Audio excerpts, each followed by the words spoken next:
हम पढ़ रहे हैं पिछले कुछ क्लासेस से। आप सब लोग अगर रेगुलरली आप आ रहे हैं, आप सब लोग, तो हम यहाँ पे वार्तालाप चल रहा है महाराज परीक्षित और धर्म रूपी बैल के बीच। और महाराज परीक्षित पूछ रहे हैं धर्म रूपी बैल से कि तुम्हारे 4 पैरों में से 3 पैरों को क्षति पहुंचाई गई है, उन्हें काट दिया गया है। तो मुझे बताओ कि ये कौन कौन आदमी है जिसने ये काम किया है।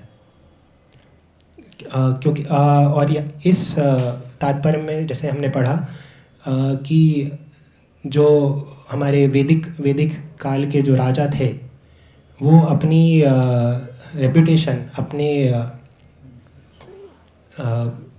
सम्मान को बहुत संभाल के रखते थे। उनके राज्यों में किसी भी मतलब राज्य मतलब सिर्फ प्रजा मतलब से मनुष्य नहीं, प्रजा मतलब बाकी जीव जंतु भी प्रजा का हिस्सा है।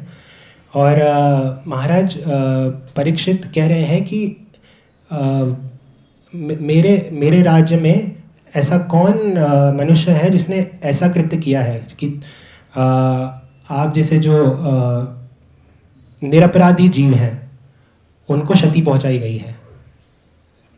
तो प्रभुपाद यहाँ पे आज के जो हमारा समय अभी चल रहा है कलयुग, उसके कॉन्ट्रास्ट में बता रहे हैं प्रभुपाद कि पहले अपने राजा लोग अपनी सम्मान के लिए बहुत मतलब सचेत रहते थे। और आज के समय में हमें राजा ये निरपराधी जीवों का भी हत्या करने से पीछे नहीं हटते। उन्हें कोई शर्म नहीं है, वो कोई जिम्मेदारी भी नहीं लेते इसकी। तो अभी आपने, अगर आप न्यूज़ फॉलो कर रहे हैं तो आपने पढ़ा होगा कि कल ही अमेरिका से एक बहुत बड़ी खबर आई है उठ के कि जो भी अमेरिका में आपको अगर जाना है और वहाँ पे आपको काम करना है तो आपको एक वीज़ा लगता है, H1B वीज़ा। आप सबने सुना? और H1B वीज़ा के ऊपर अमेरिकी सरकार ने एक बहुत बड़ा फीस लगा दी है। $1,00,000 अगर किसी को अब US जाना है तो उसे $1,00,000 भरने पड़ेंगे, तभी वो US में काम करने के लिए जा सकते हैं। $1,00,000 मतलब हमारे यहाँ पे करीब 80 लाख रुपए।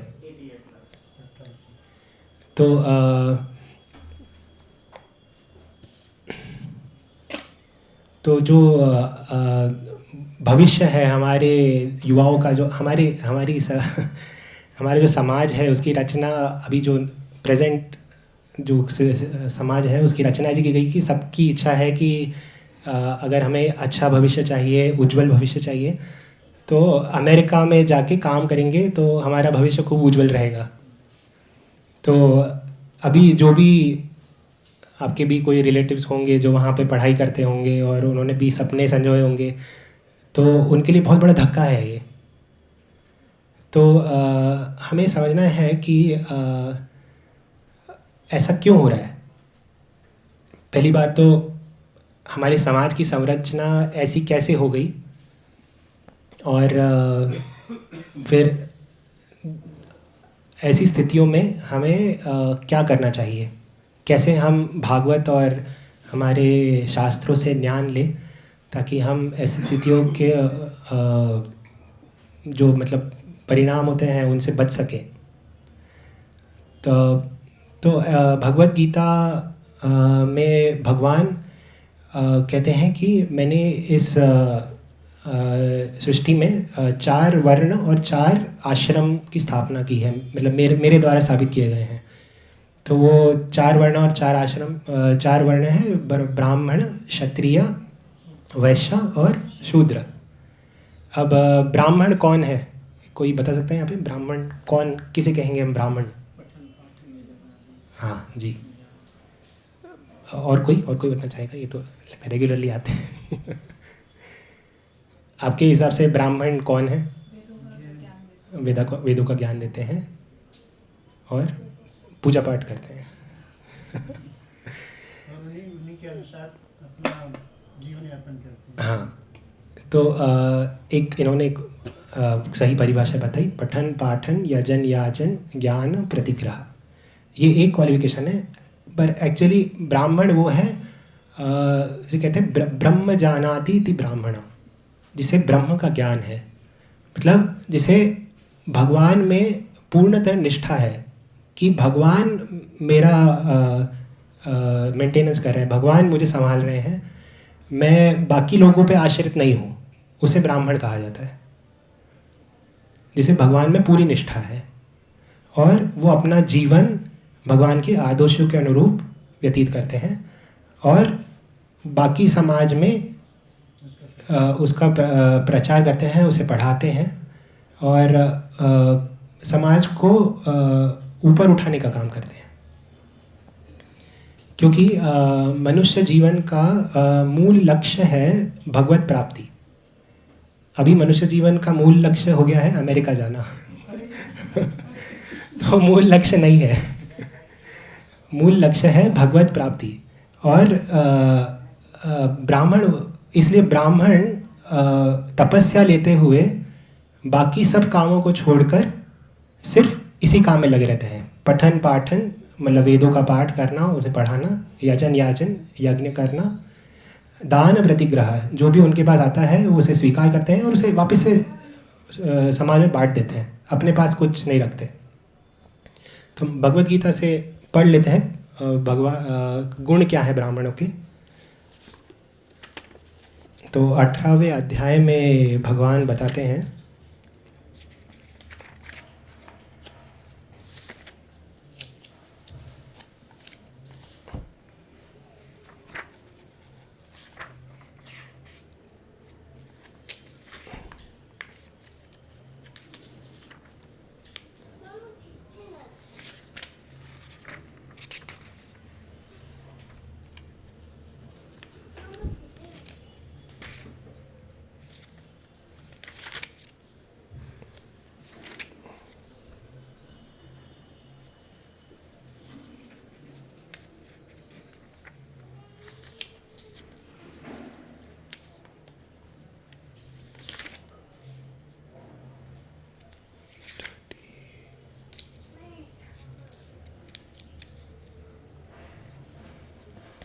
शमः दमः तपः शौचम शांतिमार्जम एव च ज्ञानम विज्ञानम आस्तिक्यम ब्रह्म कर्म स्वभावजम। शांति प्रिय, आत्मसंयम, तपस्या, पवित्रता, सहिष्णुता, सत्यनिष्ठा, ज्ञान, विज्ञान तथा धार्मिकता, ये सारे स्वाभाविक गुण हैं जिनके द्वारा ब्राह्मण कर्म करते हैं। तो ब्राह्मणों के बारे में हमने, ये ब्राह्मणों के गुण हैं और ब्राह्मण क्या करते हैं ये हमने समझा। तो उसके बाद क्षत्रिय, तो क्षत्रिय कौन होते हैं, कोई बता सकते हैं? क्षत्रिय समाज की रक्षा करते हैं। कौन होते हैं? ये तो गुण हुआ। वॉरियर्स लड़ाई करना सिर्फ काम नहीं है उनका एडमिनिस्ट्रेटर्स, उन्हें क्षत्रिय कहा जाता है, जो समाज का रखरखाव देखते हैं कि समाज में जो ब्राह्मण है वो अपने कर्तव्यों का पालन कर रहे हैं कि नहीं। जो खैर क्षत्रिय, उनके बीच में वो कर्तव्यों का पालन हो रहा है कि नहीं। जो वैश्य हैं वो अपने कर्तव्यों का पालन कर रहे हैं कि नहीं, और शूद्र अपने कर्तव्य कर रहे हैं कि नहीं। तो जैसे हमने समझा, ब्राह्मण मतलब उनको पूर्ण निष्ठा है कि भगवान उनके रखवाले हैं और उनका ध्यान रख रहे हैं। क्षत्रियों को उनसे थोड़ी कम निष्ठा है। और क्षत्रियों हम उनके भी गुण पढ़ देते हैं। भगवान ने एक के बाद एक सबके गुण बताए हैं भगवद गीता में। तो शौर्य तेजो धृतिर्दाक्षम युद्धे चाप्य अपलायनम दानम ईश्वरम भावम शास्त्रम कर्म स्वभावजम। वीरता, शक्ति, संकल्प, दक्षता, युद्ध में धैर्य, उदारता तथा नेतृत्व, ये क्षत्रियों के स्वाभाविक गुण हैं। तो हम एक्चुअली देख सकते हैं हमारी सोसाइटी में, हमारा जो समाज है उसमें ऑलरेडी ये विभाजन है, अभी भी है। अगर हम देखें तो ब्राह्मण जो इंटेलेक्चुअल क्लास, जैसे साइंटिस्ट हैं, और जैसे हमारे जो पॉलिसी मेकर्स हैं, जो मतलब ये सब लॉज वगैरह बनाते हैं, रूल्स बनाते हैं, तो ये सब लोग एक्चुअली इंटेलेक्चुअल, ये सब लोग ब्राह्मण वर्ण में आते हैं। और क्षत्रिय जैसे हमारे प्रधानमंत्री मोदी जी और अमित शाह जी, राजनाथ सिंह, ये सब लोग क्षत्रिय हैं। ये उस हिसाब, भगवान के आदेशानुसार ही काम कर रहे हैं। फिर वैश्य, हमारे समाज में जो भी लोग बिजनेस करते हैं वो वैश्य हैं। और शूद्र वास्तविकता में वो लोग हैं जो इन बाकी तीनों वर्णों की सेवा करते हैं। तो अगर हम समझें कि मतलब ये प्रभुपाद कहते हैं, मतलब मैं तो सिर्फ रिपीट कर रहा हूँ तो हम समझें कि आप ही बताइए कि जो लोग, हम जो इधर उधर भटक रहे हैं जॉब की सर्च में, या मतलब जॉब ढूंढ रहे हैं, या किसी के अंडर काम करने के लिए उत्सुक है कि मुझे माइक्रोसॉफ्ट में काम मिलेगा या मुझे इन्फोसिस में काम मिलेगा, बड़ी बड़ी कंपनी में काम करने के उत्सुक है, तो शास्त्रों के हिसाब से वो किस वर्ण में आते हैं वो लोग? शास्त्रों के हिसाब से ये सब लोग शूद्र वर्ण में आते हैं। तो ये जो हमारी अभी जो संरचना है उसमें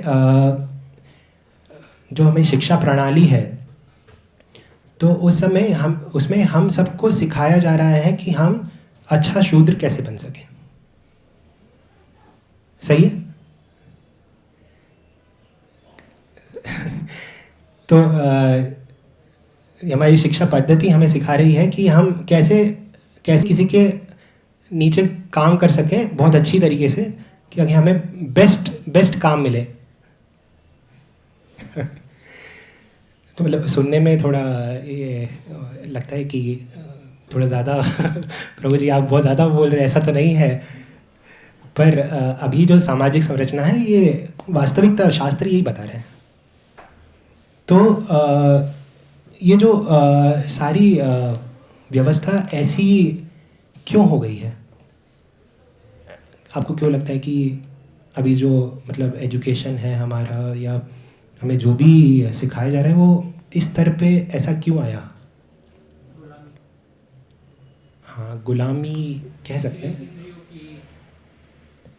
हाँ, इंद्रियों की गुलामी तो भागवतम में आ गया। हम यहाँ पे हिस्ट्री से, इतिहास से समझने की कोशिश कर रहे हैं। इतिहास से वेस्टर्नाइजेशन हुआ, एनस्लेवमेंट हुआ, हम्म, और जो सोशल स्ट्रक्चर था, जो कोर वैल्यूज थे, वो सरफेस पे तो रहे बट कोर वैल्यूज खत्म हो गए। जी। तो इसका मूल कारण है कि हमें ये पढ़ाया गया कि हमारा समाज जो है वो पिछड़ा समाज, कि हमें हमारी जो भी संस्कृति थी वो सब जो भी भगवान की आराधना, ऐसा भी ये सब पुराने लोग करते हैं, पिछड़े लोग करते हैं। ये अभी जो सुशिक्षित और मॉडर्न समाज जिसे हम कहते हैं उसके लिए नहीं है। ये नैरेटिव, ये जो ये ब्रिटिशर जब आए भारत, तो उन्हें दिखा कि हमारा समाज जो है सबसे उन्नत समाज, सबसे एडवांस मतलब ये नहीं कि मेट्रो रेल बन गई या एयरपोर्ट बहुत अच्छा बन गया, ये एडवांसमेंट नहीं। जो समाज में जो एक दूसरे के प्रति जो भाव है, जो संस्कार हैं, वो बहुत अच्छे थे, और सब लोग मिलजुल के कैसे साथ में अच्छे से रह के भगवत प्राप्ति के लिए उन्नति कर रहे थे। तो हमें बताया गया सिस्टमैटिक एजुकेशन ऐसा किया गया कि हमें बताया गया कि आपको जो अभी तक पढ़ाया जा रहा है, बताया जा रहा है, ये सब पिछड़ा हुआ है, ये सब ज्ञान का कोई अर्थ नहीं है। और हमें एजुकेशन, हमारा जो एजुकेशन सिस्टम था उसको चेंज किया गया और जो एजुकेशन सिस्टम उस समय जैसे आपने बताया स्लेव्स को ट्रेन करने के लिए, सिखाने के लिए बताया जाता था क्लर्क्स को ट्रेन करने के लिए, वो एजुकेशन सिस्टम नहीं तो हमारा एजुकेशन सिस्टम था कि गुरुकुल, वहाँ पे गुरु के साथ रहना और गुरु विद्या देंगे। तो गुरु भी जो विद्या देते थे वो फिर शास्त्र विद्या होती थी। तो ये तो हो गया आज़ादी के समय का। तो अभी की स्थिति में क्या दिक्कत है? तो अभी की स्थिति में प्रॉब्लम है कि सेक्युलरिज़म आजकल सेक्युलरिज़म के नाम पे धार्मिक ग्रंथों को कहीं भी नहीं पढ़ाया जाता है, ना स्कूलों में ना कॉलेज में। विदेशों में आप जाएंगे तो विदेशों में यूनिवर्सिटी में भगवद गीता पढ़ाई जाती है, कम से कम एज ए हिंदू स्टडी कि हिंदुइज़्म के बारे में वो जानना चाहते हैं क्या है, पर भारत में नहीं पढ़ाया जाता। क्योंकि भारत में हम ऐसा मानते हैं कि दूसरे धर्म के लोग आहत हो जाएंगे अगर भगवद गीता के बारे में पढ़ाया जाए, बताया जाए, उसका प्रचार किया जाए। तो और फिर वोट बैंक भी अफेक्ट हो जाती है। करेक्ट, कोई किसी धर्म का समर्थन नहीं किया तो वहाँ से वोट नहीं आएंगे। तो बहुत अच्छा प्रभुपाद जी बताते हैं कि जो गवर्नमेंट है उसे क्या ड्यूटी रहनी चाहिए। मैं पढ़ता हूँ, मैं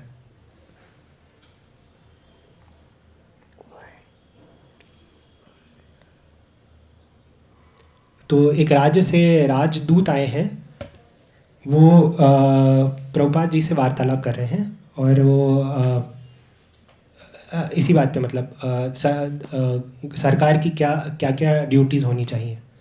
तो वो बोल रहे हैं मतलब ये जो वार्तालाप चल रहा है उसमें राजदूत बोल रहे हैं, हाँ मैं सहमत हूँ, लेकिन मुझे लगता है कि सरकार का प्राथमिक कर्तव्य ऐसी परिस्थितियाँ प्रदान करना है जिसमें आप जैसे प्रतिभाशाली लोग, मतलब प्रभुपाद जैसे लोग, आध्यात्मिक नेता कार्य कर सके। मतलब सरकार को ऐसा परिस्थितियाँ बनानी है कि आध्यात्मिक लोग काम कर सकें।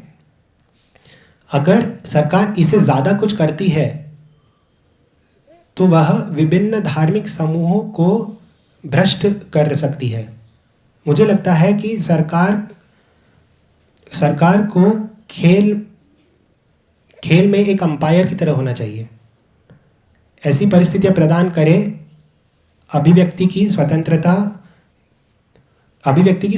के लिए परिस्थितियां प्रदान करें, ऐसे राजदूत कह रहे हैं। तो श्रीला प्रभुपाद क्या कह रहे हैं? नहीं, सरकार को इससे भी ज़्यादा करना होगा। उदाहरण के लिए आपके पास एक वाणिज्य विभाग है, कॉमर्स का डिपार्टमेंट। सरकार देखती है कि व्यापार और औद्योगिक उद्यम ठीक से चल रहे हैं, सरकार लाइसेंस जारी करती है, उनके पास पर्यवेक्षक और निरीक्षक होते हैं। या उदाहरण के लिए उनके पास एक शिक्षा विभाग है, शिक्षा निरीक्षक जो करते हैं कि छात्रों को ठीक से शिक्षा दी जा रही है। इसी तरह सरकार के पास विशेषज्ञ लोग होने चाहिए जो यह जांच कर सके कि हिंदू वास्तव में हिंदू की तरह व्यवहार कर रहे हैं, मुसलमान मुसलमानों की तरह व्यवहार कर रहे हैं और ईसाई ईसाइयों की तरह व्यवहार कर रहे हैं। सरकार को धर्म के प्रति उदासीन नहीं होना चाहिए, वे तटस्थ हो सकते हैं। आप जो भी धर्म मानते हैं उससे हमारा कोई लेना देना नहीं, लेकिन यह देखना सरकार का कर्तव्य है कि आप अच्छा कर रहे हैं, कि आप दिखावा तो नहीं कर रहे हैं। तो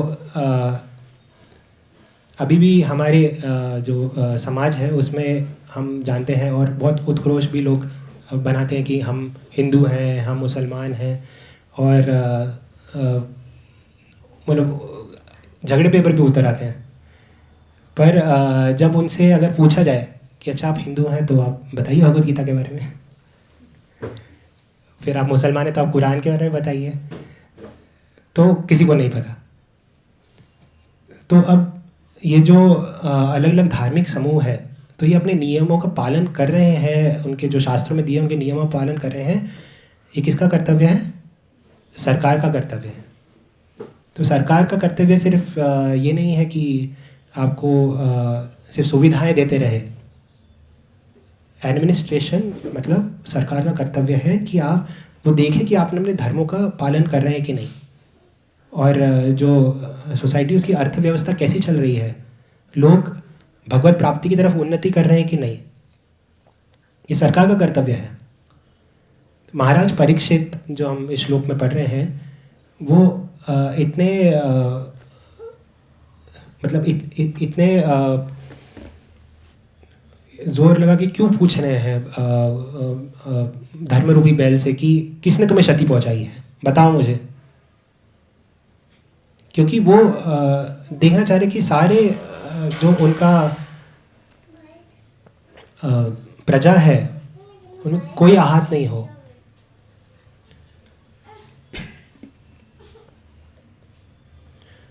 तो हम समझते हैं कि हमने समझा कि मतलब क्या कर्तव्य हैं सरकार के। तो अब हम ऐसी परिस्थिति हमारे जीवन में बने, समझिए आप यूएस गए, आपने जनरली जो भी लोग जाते हैं वो बहुत बड़ा लोन लेके जाते हैं, 80 लाख 1 करोड़ जितना भी मतलब उनको मिल सके। और जो माता पिता जो रहते हैं वो भी काफ़ी त्याग करते हैं अपने बच्चों को एक सुखद भविष्य देने के लिए। तो सोचिए आप उस परिस्थिति में हैं, तो अब आप क्या करेंगे? क्या आपके पास उपाय हैं? कोई बता सकता है क्या आपकी क्या रिएक्शन रहेगी? सोचिए आपने कल न्यूज़ में पढ़ा कि अब मुझे अगर अमेरिका में लेना है तो मुझे 80 लाख रुपए और देने पड़ेंगे, पहले ही मेरे पास बहुत लोन है और मुझे 80 लाख रुपए और देने हैं। तो क्या करना चाहिए ऐसे आप व्यक्ति को? कोई बताइए, कोई अगर आप ऐसी परिस्थिति में हैं तो। हाँ, अपने देश में संसाधनों का विकास। हाँ, पर मानसिक तौर पे जो क्षति पहुंच रही है उसको, उससे निवारण के लिए क्या करना चाहिए? उसके लिए तो ईश्वर भजन। ईश्वर भजन तो है ही पर ईश्वर के बारे में ज्ञान भी तो होना चाहिए उसके लिए तो मतलब हमने समझा कि ऐसी स्थिति पहली बात तो क्यों उत्पन्न हो रही है, क्योंकि हमारी जो ज्ञान प्रणाली है, जो एजुकेशन सिस्टम है हमारा, उसमें हमें सिर्फ सिखाया जा रहा है कि हम कैसे निर्भर बने, आत्मनिर्भर नहीं बने हम कैसे किसी के ऊपर निर्भर बने। दूसरी बात, क्योंकि हमारे जो शिक्षा प्रणाली है उसमें भगवत गीता, भागवत, ये सब का ज्ञान नहीं दिया जा रहा है, तो लोगों को भगवान के बारे में कोई ज्ञान नहीं है, ना भगवान के बारे में ना भगवान की शिक्षाओं के बारे में।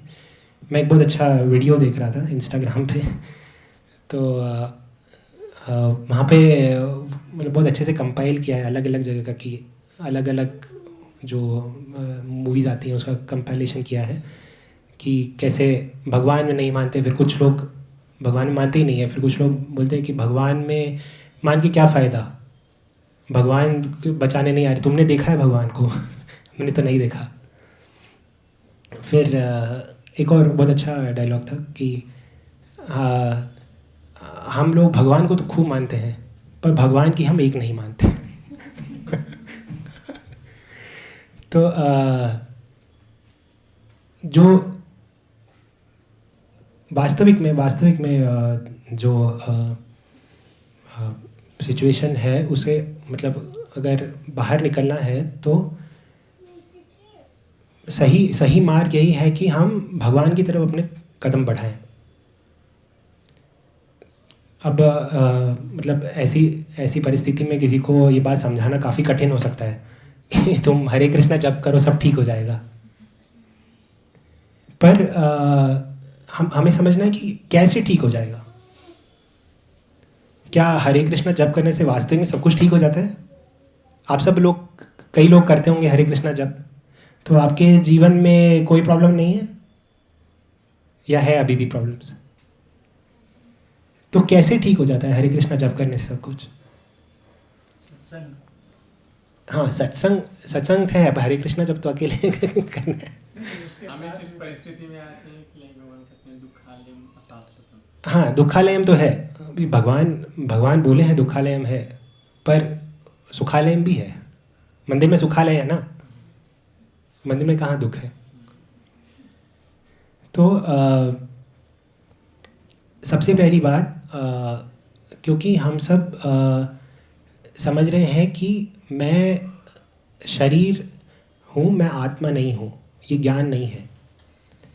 तो जब मैं समझता हूँ कि मैं शरीर नहीं हूँ और मैं आत्मा हूँ, तो मैं अपने विचारों से, अपने जो भी आशाएं जो मुझ पे एक तरह से लादी जाती हैं, थोपी जाती हैं, उन सब से मैं अलग हो जाता हूँ। मैं अपने मन से अलग हो जाता हूँ। मन अपने जो इंटेलिजेंस है उससे मैं अलग हो जाता हूँ, और मैं देख पाता हूँ इस दृष्टिकोण से कि पहली बात तो मैं शरीर से अलग हूँ, और कैसे ये संसार जो है ये भगवान के नियमों द्वारा नियंत्रित किया जा रहा है, और जो भी संसार में हो रहा है ये भगवान की इच्छा से ही हो रहा है। भगवान की इच्छा के विमुख नहीं है, हो भी नहीं सकता है, क्योंकि ये संसार भगवान द्वारा रचित है, और मैं भगवान का दास होते हुए भगवान की इच्छाओं के अनुरूप मेरा कर्तव्य है काम करना, और जो भी परिस्थिति बने वो भगवान की इच्छा से है, मेरे भले के लिए। ये समझना शुरुआत में बहुत कठिन लगता है, जब हम किसी दुखद परिस्थिति से गुज़रते हैं। तो उस समय ये समझना काफ़ी कठिन हो सकता है किसी के लिए कि वो अच्छा। और फिर कभी कभी हम सोचते हैं कि अरे भगवान, मैं इतना भजन करता हूँ, कीर्तन करता हूँ, और भगवान मुझे दुख पे दुखी दिए जा रहे हैं। तो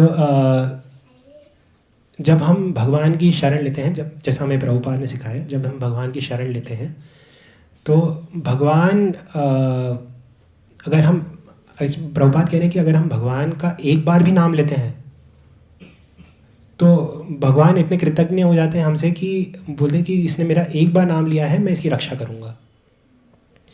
पर वो रक्षा कैसी रक्षा होगी ये समझने में हम गलती कर देते हैं। हमें लगता है कि भौतिक रक्षा ही हमारी वास्तविक रक्षा है।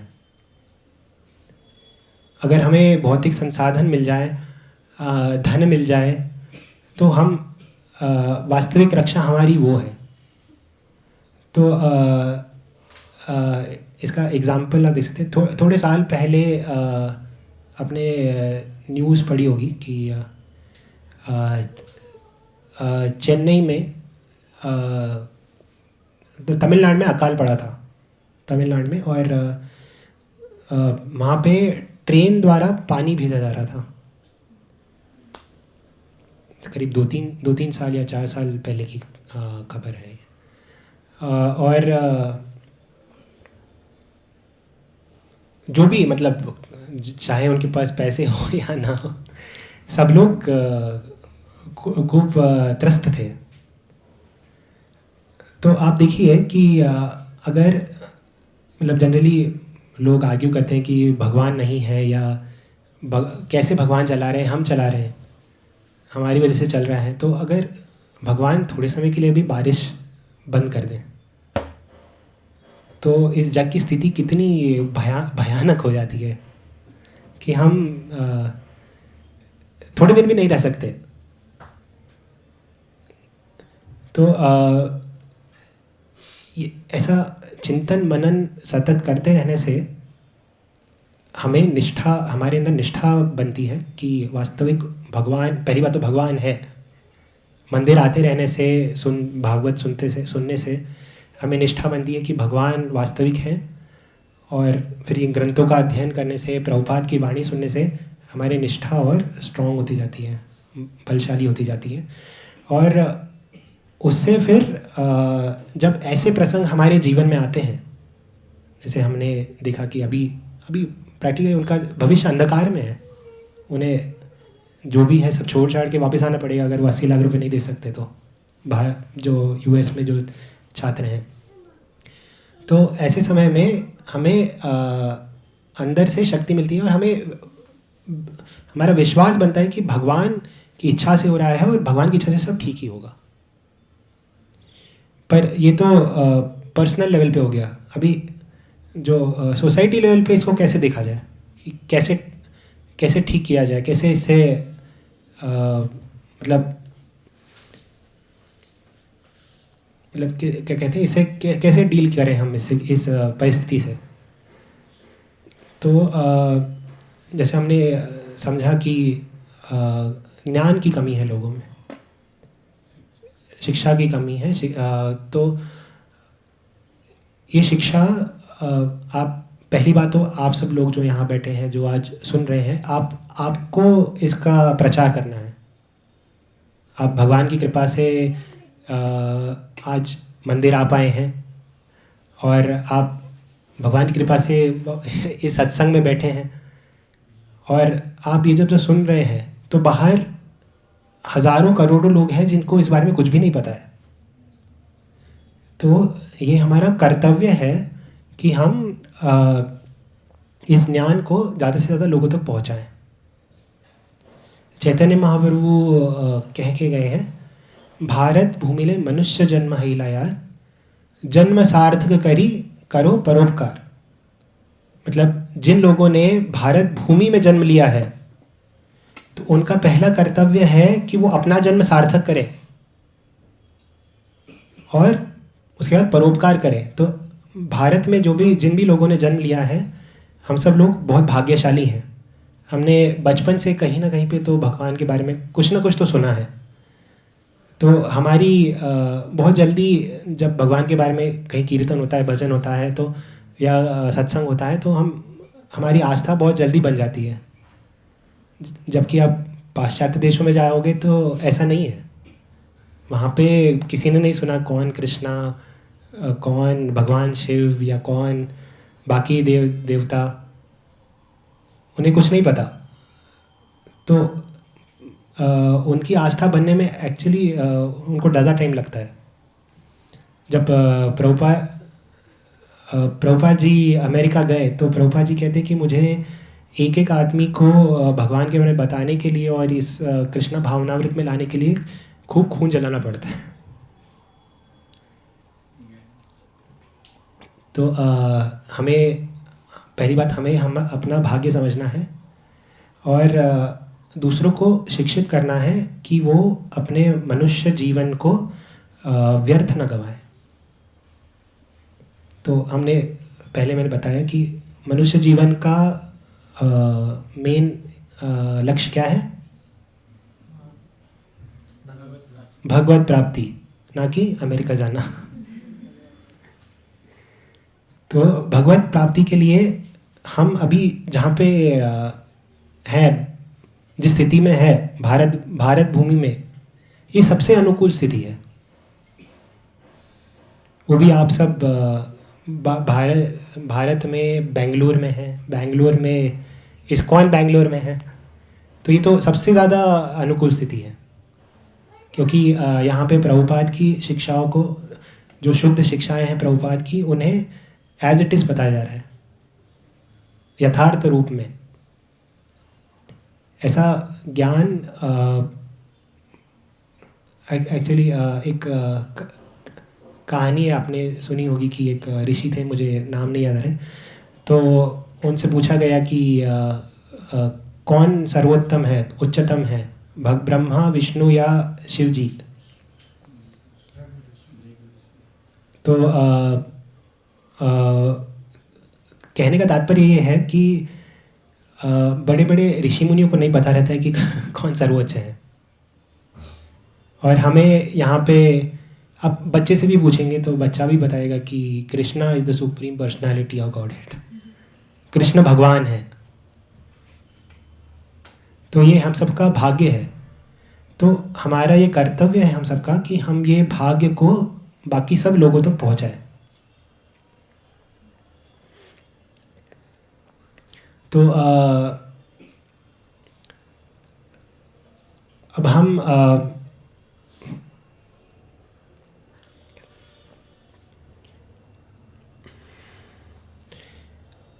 हम समझेंगे कि हमारे जीवन में जो भी विपरीत परिस्थितियाँ, जो भी दुख आ रहे हैं, वो वास्तविक में क्यों आ रहे हैं शास्त्रों के हिसाब से। तो शास्त्र कहते हैं कि हम सब जीव, हमारा वास्तविक स्वरूप जो है वो है हम सब भगवान के दास थे। यहाँ पे इस जगत में नहीं, हम अलौकिक जगत में, स्पिरिचुअल वर्ल्ड में हम सब भगवान के दास थे। और हमारी इच्छा हुई कि मतलब वहाँ पे तो भगवान केंद्र है, सबके आकर्षण का केंद्र है, सबकी सेवा का केंद्र है। तो हमें तब ये इच्छा हुई कि ये भगवान ही सब केंद्र क्यों रहे, मुझे भी केंद्र बनना है, मुझे भी भगवान की तरह सब लोग पूजें, भगवान की तरह सब लोग मेरी सेवा करें। तो तब मुझे इस भौतिक जगत में तो भगवान ने बोला देखो यहाँ तो मैं ईश्वर हूँ, यहाँ पे ये सब मुमकिन नहीं है, तो तुम भौतिक जगत में जाओ, वहाँ पे मैंने ये सब बना के रखा है, अरेंजमेंट करके रखा है तुम्हारे लिए कि तुम वहाँ पे ये सब प्राप्त कर सकते हो जो तुम चाहते हो। पर वहाँ पे हज़ारों करोड़ों जीव और भी हैं जिनकी भी यही आशा है। तो अब भगवान सबकी इच्छाओं की कैसे पूर्ति करेंगे। तो तब भगवान ने बना दिया लॉ ऑफ कर्मा, कर्म के नियम लगा दिए। तो जैसे हम बोलते हैं ना, जैसी करनी वैसी भरनी, और जो भी हमारी कहावतें हैं, तो ये सब, ये अब देखिए जो भी हमारी कहावतें हैं, जो भी हमें बचपन से हम सुनते आ रहे हैं, वहाँ पे सब शास्त्रों का थोड़ा बहुत प्रमाण और थोड़ा बहुत हमें क्या कहते हैं उसे, बेसिक नॉलेज मिल ही जाता है कुछ ना कुछ। तो ये हमारा भाग्य है भारत भूमि में जो हम सब लोगों ने जन्म लिया है। तो हम सब इस भौतिक जगत में आए और हम सब यहाँ पे हर कोई राजा बनने की कोशिश करने लगे, भगवान बनने की कोशिश करने लगे। और आप देख सकते हैं अभी भी प्रभुपाद एक बहुत अच्छा एग्जाम्पल देते हैं। अगर एक आप परिवार भी देखेंगे तो परिवार में जो पुरुष हैं वो कहेंगे कि मैं इस परिवार का क्या कह सकते हैं, मतलब देख रेख करता हूँ और मैं प्रधान हूँ, मुखिया हूँ, प्रधान हूँ इस पर। और पर वो उनकी सारी जो क्रियाएं हैं, एक्टिविटीज़ हैं, उसमें वो क्या कर रहे होंगे, उसमें वो अपनी भार्या मतलब पत्नी की सेवा कर रहे होंगे, बच्चों की सेवा कर रहे होंगे, और वो मुखिया है, प्रधान है। पर वो वास्तविक में कौन है, सेवक है। तो ये द्वंद्व है, मतलब कि वास्तविक में सेवक है पर वो कह रहे हैं प्रधान है। तो वैसे ही हम किसी भी लेवल पे जाएं, कहीं भी देखें, तो समाज में जो भी लोग हैं वो सब लोग सेवा ही कर रहे हैं किसी न किसी की। आपकी अगर कंपनी भी है, आप सोच रहे होंगे कि मैं इस कंपनी का डायरेक्टर हूँ और मतलब तो मुझे ऐसा नहीं कि मुझे किसी की सेवा नहीं करनी पड़ेगी, आपको अपनी क्लाइंट्स की सेवा करनी पड़ेगी। क्लाइंट या मतलब आपके जो भी इन्वेस्टर्स हैं, उनका एक कॉल आएगा तो आप सब अपने काम छोड़ के, खाना भी छोड़ देंगे कई बार, और उनकी सेवा में लग जाएंगे। तो शास्त्र कह रहे हैं कि मैंने इतने साल विफले सेविनो कृपण दुर्जना, मैंने इतने साल कृपणों की, दुर्जनों की सेवा की, तो बस एक जीवन क्या मैं भगवान की सेवा नहीं कर सकता? प्रभुपाद और भगवान एक ही बात पूछ रहे हैं कि ये मनुष्य जीवन मिला है और इस मनुष्य जीवन में हम सब भाग्यशाली हैं जो हमें ये ज्ञान हुआ है कि भगवान की सेवा सर्वोत्तम है। तो हमारा हमारा ये कर्तव्य बनता है कि हमने इतने वर्षों तक, इतने जीवनों में कई सारे लोगों की सेवा की, कई हमारे परिवारजनों की सेवा की, सबकी सेवा की। इस मनुष्य जीवन में जब हमें ये ज्ञान मिला है, बस एक जीवन अगर हम भगवान की सेवा में समर्पित कर सके तो इससे बड़ा भाग्य हमारे लिए कुछ नहीं है। और यही हमारे सारे दुखों का, हमारी सारी पीड़ाओं का, मुश्किलों का एक इकलौता समाधान है कि हम अब आप सोच रहे होंगे कि भगवान की सेवा करनी है तो मैं भी ऐसे भगवा वस्त्र पहन के बैठ जाता हूँ और बस हरे कृष्णा जप करना, ये भगवान की सेवा है? सिर्फ यही भगवान की सेवा है? तो क्या क्या है भगवान की सेवा, कोई बताएंगे? हाँ, भक्ति तो है ही। उनके बताए हुए मार्ग पर चलना।